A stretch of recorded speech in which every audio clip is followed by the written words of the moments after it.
Dari mana laki-laki mendapatkan ketenangan? Dari istrinya di rumah. Sabar bang, belum rezeki kita. Kalau sudah ditetapkan Allah untuk kita, yang di mulut harimau pun akan keluar untuk kita. Kalau memang bukan rezeki kita, yang di mulut kita pun melompat keluar di patok ayam. Tenang. Ketenangan datang dari seorang perempuan, baik itu fisik maupun psikis.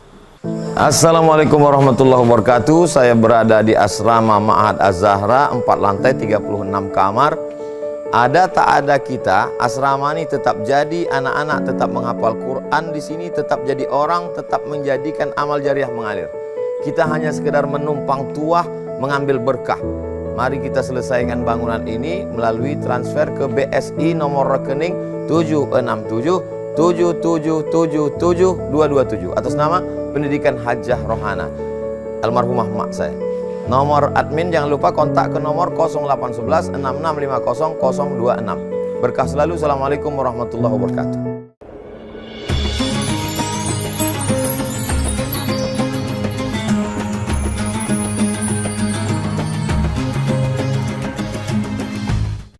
Bismillahirrahmanirrahim. Assalamualaikum warahmatullahi wabarakatuh.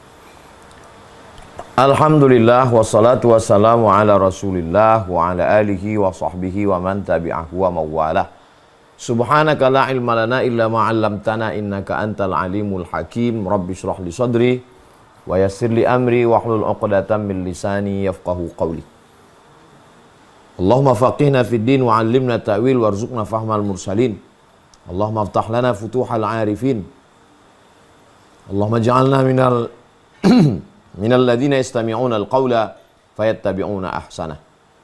Allahumma shalli ala sayyidina Muhammad wa ala ali sayyidina Muhammad. Kalau disebut kata fitrah, selalu yang diartikan adalah suci. Idul Fitri kembali ke suci. Manusia itu suci, fitrahnya suci. Ma min mauludin illa yuladu 'alal fitrah. Setiap manusia itu dilahirkan dalam keadaan fitrah. Kata Abu Hurairah, makna fitrah, fitratul Islam. Ketika anak itu lahir, dia sudah suci, bersih Islam. Fa'abawahu, kedua orang tuanya, yuhawwidanihi, merubahnya jadi Yahudi. Au yunassiranihi, merubahnya jadi Nasrani. Au yumajjisanihi, merubahnya jadi Majusi. Tidak ada dalam hadis itu dikatakan kedua orang tuanya merubahnya jadi Islam. Tidak ada. Itu menunjukkan anak itu tidak kosong, tapi dia sudah berisi Islam. Karena sebelum ruhnya ditiupkan ke dalam rahim ibunya, anak itu sudah Islam, bersyahadat di alam arwah, di alam roh. Kalau satu roh, kalau dua ruhani, kalau tiga arwah. Roh saya, roh bapak, roh ibu, roh abang, roh adik, roh kakak, maka disebut dengan alam arwah. Wa iz akhadha rabbuka min bani adama min zuhurihim dzurriyyatahum. Ingatlah ketika Allah mengambil persaksian di antara semua roh. Waktu itu Allah berkata, alastu bi rabbikum, bukankah aku ini Rabb Tuhan kamu? Qalu bala syahidna, mereka semua menjawab, ya kami bersaksi engkau adalah Rabb kami. Jadi yang dimaksud dengan fitrah adalah sifat asli bawaan. Maka makna asal fitrah artinya suci, bersih. Yang dimaksud dalam kajian ini fitrah perempuan adalah sifat bawaan seorang perempuan. Apa sifat bawaan seorang perempuan itu? Aslinya perempuan itu bagaimana? Yang pertama,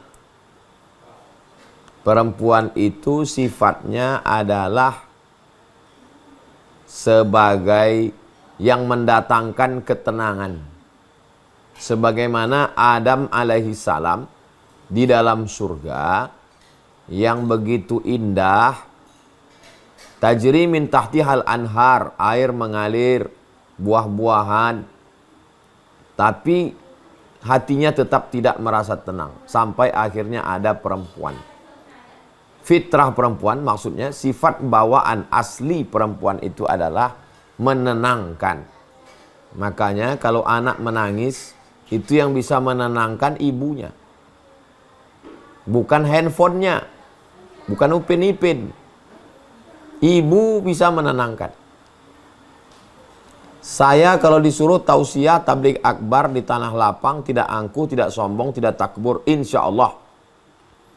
Tapi kalau menghadapi anak-anak TK, angkat tangan saya. Makanya sudah berapa kali wisuda TK Az-Zahra, saya angkat 10 jari satu kepala dengan ustazah-ustazah yang bisa membuat anak-anak ini tenang, bisa menghafal Al-Quran. Kita untuk membuatnya perhatian aja susah sulit. Mari kita dengarkan tausiah yang akan disampaikan oleh Datuk Sri Ulama Asia Tenggara Profesor Abdul Somad. Tak ada yang peduli anak-anak itu. Tapi begitu ibu-ibu ini datang, tenang semuanya. Di balik keberhasilan anak-anak TK di atas pentas, sesungguhnya di balik layar itu ada ibu-ibu guru TK yang luar biasa. Di balik keberhasilan seorang anak, ada kesuksesan seorang ibu mendidik anak-anaknya, menenangkan. Makanya disebut dia dengan sakinah, ketenangan. Doanya adalah semoga menjadi keluarga yang sakinah, mawaddah, warahmah. Sakinah itu datangnya dari Allah. Tapi ada asbabnya, ada penyebabnya. Penyebabnya datang ketenangan itu adalah fitrah perempuan. Secara biologis, orang yang dengan segala makanan yang masuk ke tubuhnya menjadi energi, menjadi libido seksual, maka dia secara biologis tenang setelah pernikahan. Man istata'a minkumul ba'ata, siapa di antara kamu yang menikah, yang sudah mampu menikah, falyatazawwaj, menikahlah, fa innahu aghaddu lil basar. Dengan menikah itu menundukkan pandangan. Apa menundukkan pandangan? Tenang jiwanya, tunduk pandangannya. Wa ahsanu lil farj, menjaga kemaluan. Kenapa menjaga kemaluan? Sudah ada tamengnya. Faman lam yastati', siapa yang tak sanggup, fa alaihi bisawm, hendaklah dia puasa. Dengan menahan makan, menahan minum, berkurang energi yang masuk, berkurang pula libido. Fa innahu lahu wija, karena itu menjadi obat baginya. Ketenangan secara fisik biologis, ketenangan secara psikis pikiran. Bagaimana seorang laki-laki berada di kantornya dengan penuh tekanan dari atasan. Kenapa target tidak tercapai? Berangkat pagi sampai di kantor terlambat, kena amuk. Selama bekerja seperti bingka Ambon, di atas api, di bawah api. Ke bawah diamuk oleh customer, ke atas diamuk oleh atasan. Dari mana laki-laki mendapatkan ketenangan? Dari istrinya di rumah. Sabar bang, belum rezeki kita.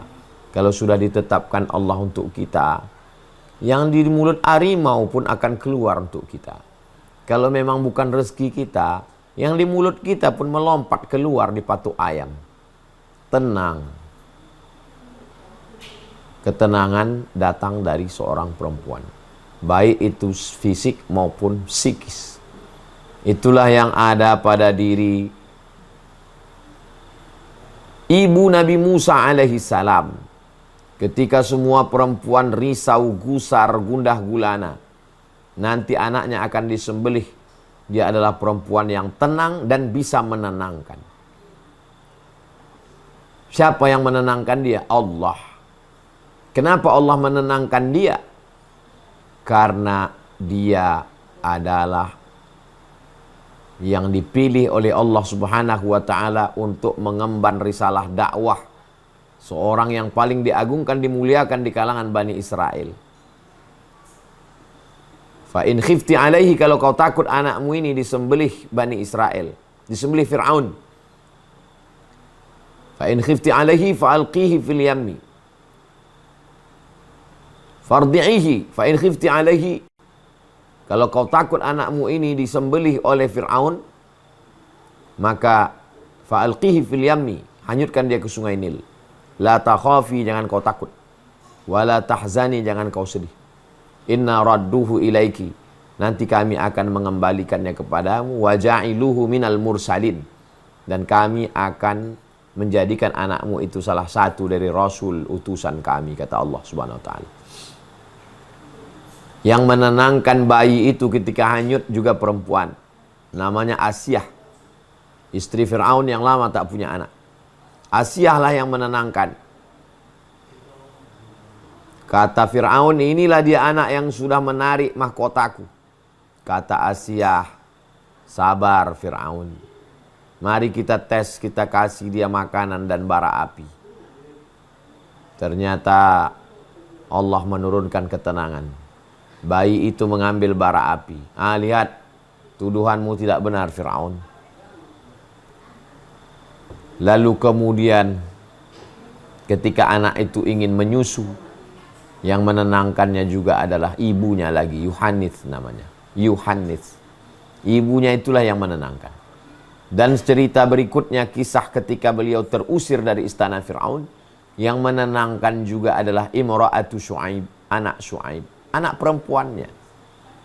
Perempuan yang menenangkan yang pertama ibunya, perempuan yang menenangkannya kedua saudarinya, yang menunjukkan di mana letak hanyutnya. Perempuan yang menenangkannya berikutnya ibu angkatnya, Asiyah namanya. Perempuan yang menenangkannya berikutnya adalah istrinya, anak Syu'aib. 4 perempuan dalam kehidupan Nabi Musa alaihissalam. Bagaimana dengan Nabi Isa alaihissalam? Nabi Isa juga dijaga, ditenangkan oleh seorang perempuan. Perempuan itu bernama Maryam. Dan Maryam itu ditenangkan oleh seorang perempuan bernama Hannah, istri dari Imran. Idh qalat imra'atu Imran, ingatlah ketika istri Imran yang tenang jiwanya.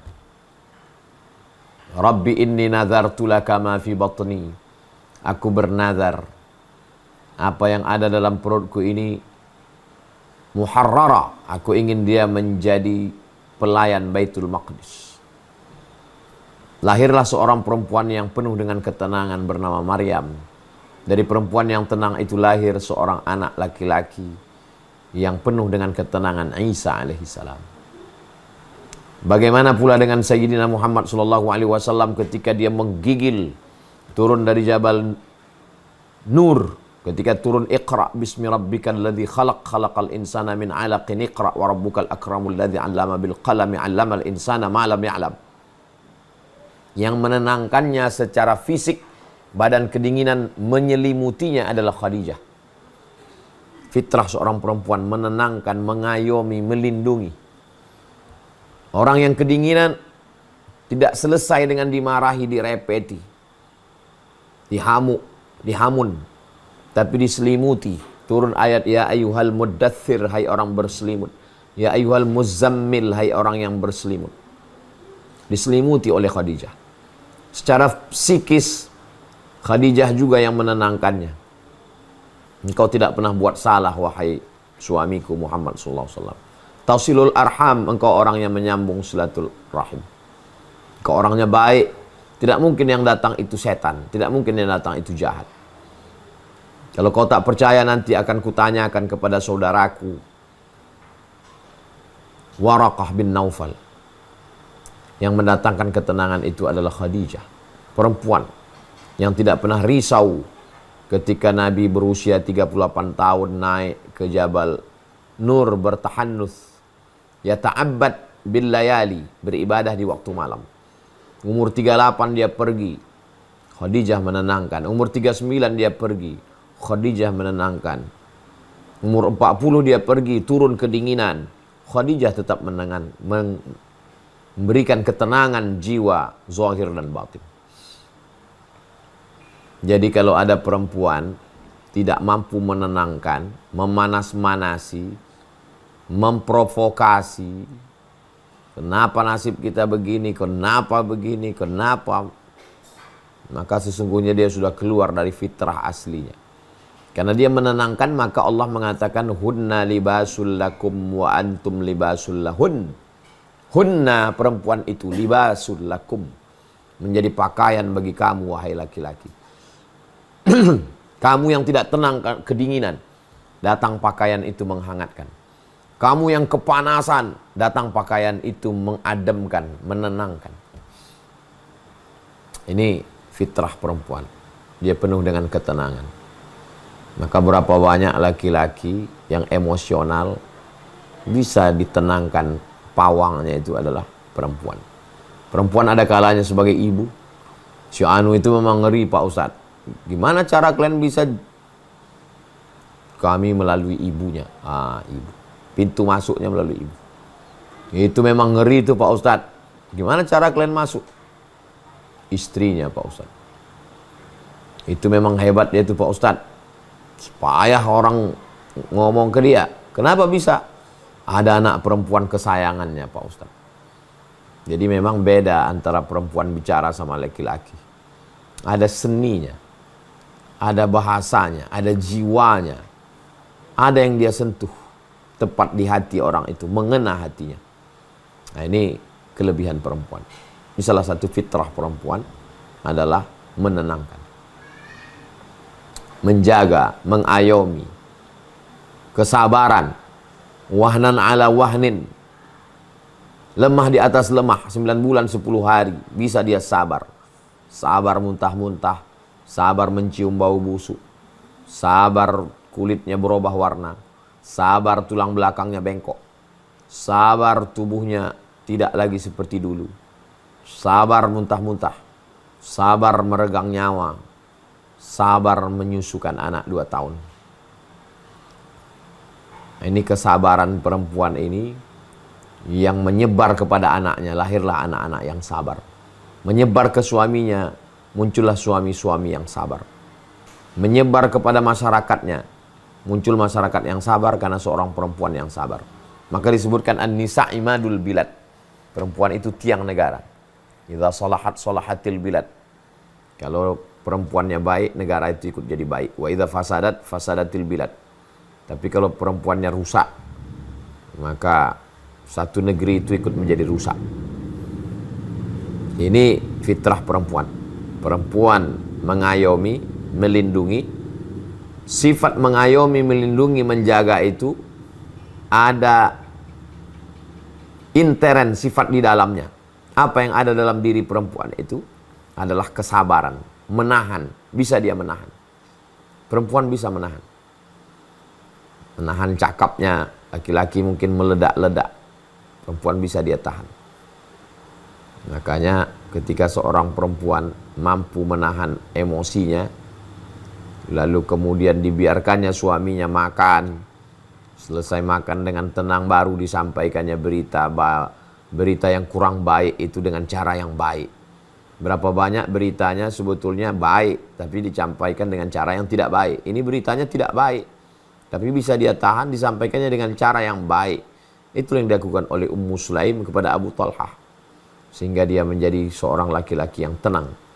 Karena ada perempuan yang sabar, yang menahan segala keluh-kelah penderitaan hidup. Makanya saya kalau sowan kepada kiai di beberapa pondok pesantren, yang terkenal kiai fulan, pondok pesantren fulan, tapi sesungguhnya di balik itu ada ibu nyai yang luar biasa. Beberapa pondok saya datang, ini ibu nyainya luar biasa Pak Ustadz, orangnya sabar sekali. Ini ibu saya ini Pak Ustadz mendampingi bapak saya, sangat luar biasa Pak Ustadz. Rupanya di balik kiai yang luar biasa ada ibu nyai, perempuan-perempuan yang penuh dengan kesabaran, mendidik anaknya, mendidik santri dengan puasanya, dengan tirakatnya. Nah, ini fitrah asli perempuan. Ini yang kita bahas lebih kurang 20 menit. Dari jam 20.10 sampai 20.30 positif-positifnya.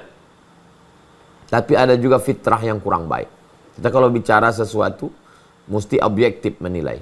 Ada ijabi, positif, ada silbi, negatif. Ada beberapa perkara negatif yang ada pada perempuan. Khuliqatil mar'atu min dhila'. Perempuan itu diciptakan dari tulang rusuk. A'wajuha a'laha. Tulang rusuk yang paling bengkok adalah yang bagian paling atas. Tulang rusuk melengkung.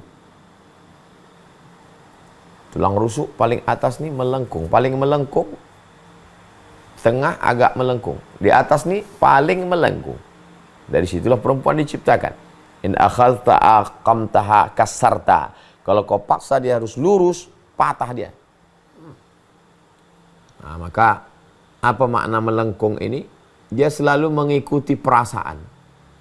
Makanya like and dislike. Kalau dia suka, tak ada cacat manusia itu di hadapannya. Tapi kalau dia sudah benci, maka namanya pun tak mau dia sebut. Bekas tapak kakinya pun jijik dia melihatnya. Itu makanya hakim dalam Islam adalah laki-laki. Kenapa? Karena dia memutuskan dengan rasionalitas akal, bukan dengan perasaan. Perempuan tidak bisa memutuskan perkara karena lebih dalam perasaannya, kalah rasional akalnya. Kalau nampaknya nanti ada orang tua itu jelas-jelas bersalah secara hukum, tapi dia lebih mengedepankan perasaan, bisa-bisa tak jadi orang tua itu dihukum.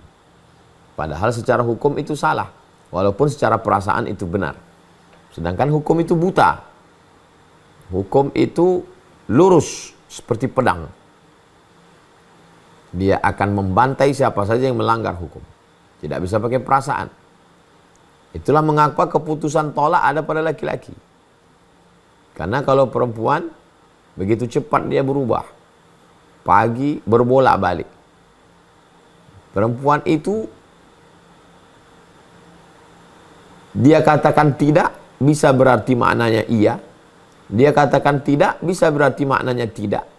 Dia katakan tidak, bisa berarti maknanya kadang-kadang tidak, kadang-kadang iya. Multi interpretasi. Banyak sekali lika-likunya. Makhluk yang paling unik di antara makhluk ciptaan Allah Subhanahu wa Ta'ala. Nah, begitulah fitrah perempuan. Maka orang yang punya anak perempuan, dari mulai merajuknya, dari mulai ngambeknya, dari mulai ingin perhatiannya, tak sama antara mendidik anak laki-laki dengan mendidik anak perempuan.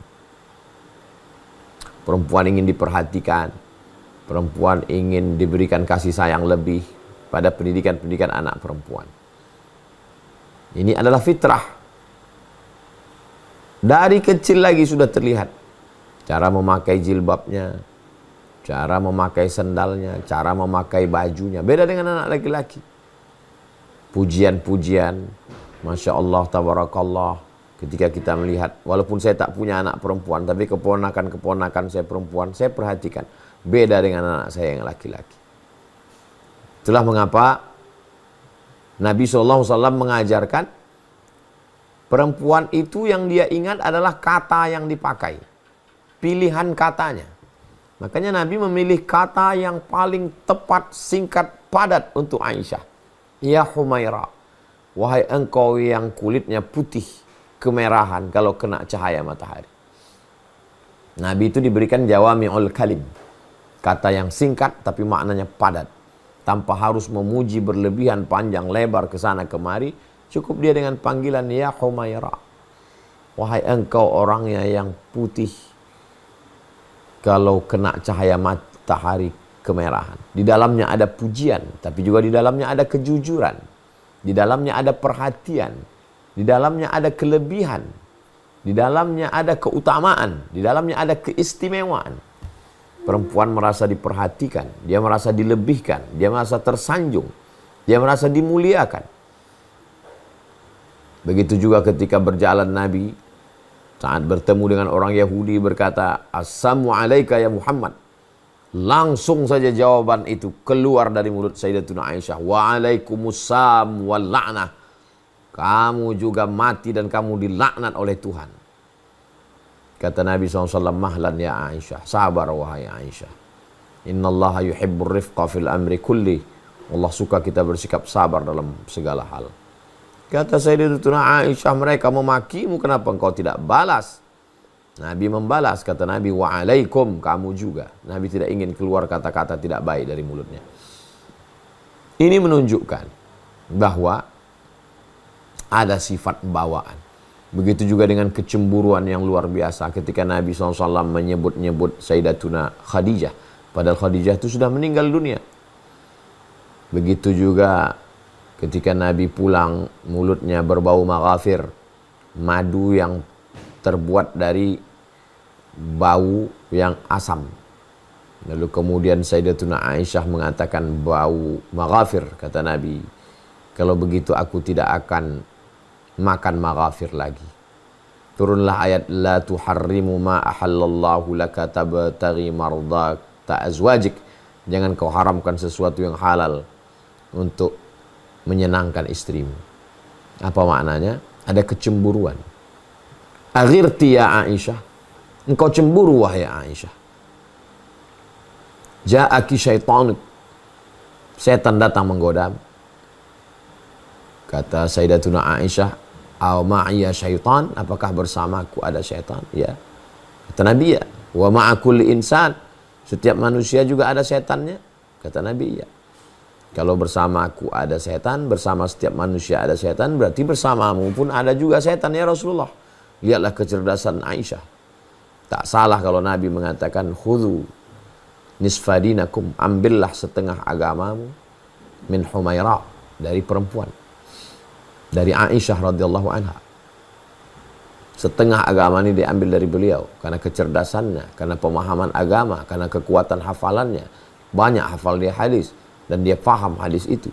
Beberapa hadis yang tidak difahami sahabat, mereka bertanya kepada Sayyidatuna Aisyah radhiyallahu anha. Tapi ternyata di balik itu ada sifat cemburu,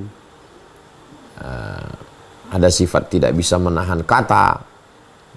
Ini menunjukkan bahwa perempuan selevel Sayyidatuna Ummul Mukminin, tapi tidak sampai kepada perbuatan haram, tidak sampai kepada perbuatan maksiat dan dosa, masih pada batas-batas koridor al-masmuh yang dibenarkan. Tujuan diceritakan itu dalam banyak riwayat hadis adalah supaya kita mengambil perhatian bahwa orang yang selevel Sayyidatuna Aisyah saja begitu, apalagi orang yang ada di sekitar kita, ibu kita, adik kita, kakak kita, istri kita, anak perempuan kita. Mereka manusia yang biasa. Ar-rijalu, laki-laki, qawwamuna 'alan nisa. Kata qawwamun yang meluruskan. Jadi kalau perempuan tersilap, tersalah, bengkok lidahnya, pikirannya, hatinya, yang meluruskan itu laki-laki. Apa yang terjadi zaman sekarang? Berapa banyak pertanyaan dari perempuan bagaimana menyuruh suami sholat, bagaimana mengajak suami supaya menutup aurat dengan bercelana pendek kemana-mana, bagaimana mengajak suami supaya berhenti main game online.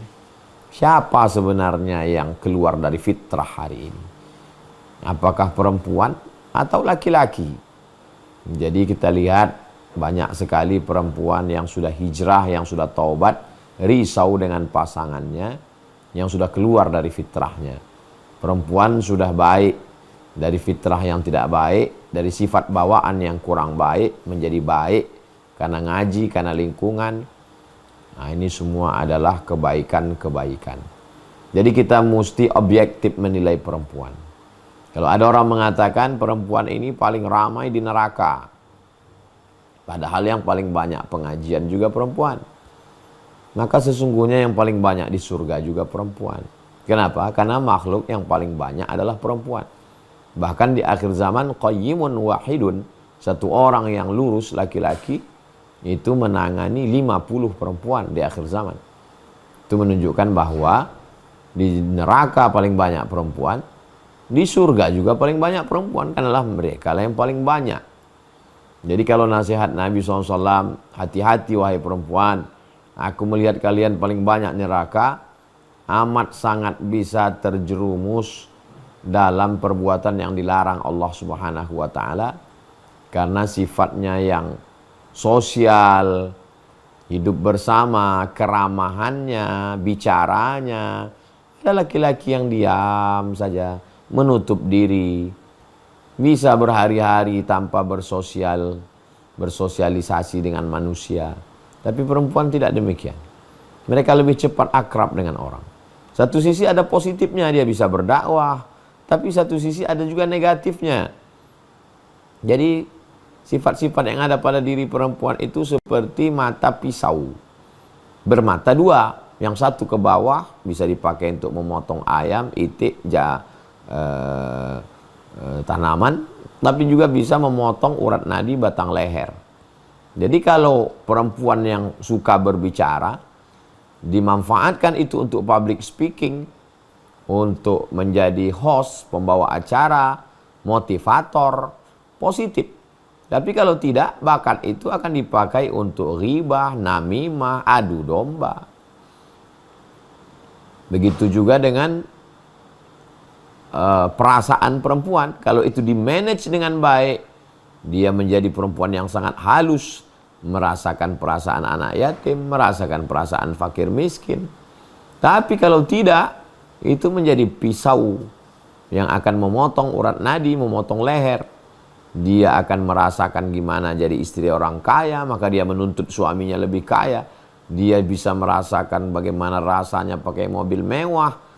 Yang dia tonton di sosial media adalah istri-istri artis yang liburan ke sana kemari, pakaiannya mewah, mobilnya mewah, rumahnya mewah. Dia ingin suaminya seperti itu. Dia bicarakan. Tapi kalau diarahkan perasaan perempuan itu, dia bisa merasakan bagaimana perasaan seorang janda ditinggal suami, meninggal punya anak. Maka dia menjadi orang yang amat sangat semangat mengumpulkan dana untuk menyantuni anak yatim, pengumpul beras. Jangan heran kalau yang paling semangat mengumpulkan beras perempuan. Tapi yang paling semangat juga ikut sosialita perempuan. Jadi tergantung bagaimana memanage rasa yang ada pada diri perempuan. Perempuan bisa menyimpan memori hal yang remeh-temeh, perintal-perintil. Kalau seorang kepala rumah tangga sudah membelikan istrinya private jet, pesawat pribadi, diberikannya rumah miliaran, perempuan itu tetap mengingat kapan suaminya tidak mesra kepadanya, kapan suaminya tidak merangkulnya, kapan suaminya, padahal itu hal yang remeh-temeh menurut laki-laki. Oh, ini tidak adil. Dan laki-laki tidak perlu mengamuk. Kamu sudah saya belikan rumah, sudah saya belikan mobil, sudah saya kasih uang banyak. Dia cukup hanya memperhatikan hal yang kecil-kecil tadi. Selesai. Sesimpel itu sebenarnya. Dan kalaulah memori perempuan yang detail itu dipakai untuk ke panti jompo, panti asuhan, dia bisa memikirkan hal-hal kecil yang ada di panti jompo itu. Karena perempuan itu detail. Detail caranya berpikir. Jadi yang kita bahas ini adalah secara umum. Nah, adapun yang jarang-jarang, ada juga Pak Ustadz laki-laki yang detail, kita membahas secara umum. Adapun yang jarang-jarang itu an-nadir kal ma'dum. Yang jarang itu seperti tidak ada. Kita membahas secara umum, general. Nah, ini bahan dialog kita pada malam hari ini. Sebagaimana biasa, kalau sudah jam 20.40, saya serahkan kembali ke Bang Alvin Firdaus. Nanti kita bahas panjang lebar dalam dialog. Terima kasih. Wassalamualaikum warahmatullahi wabarakatuh.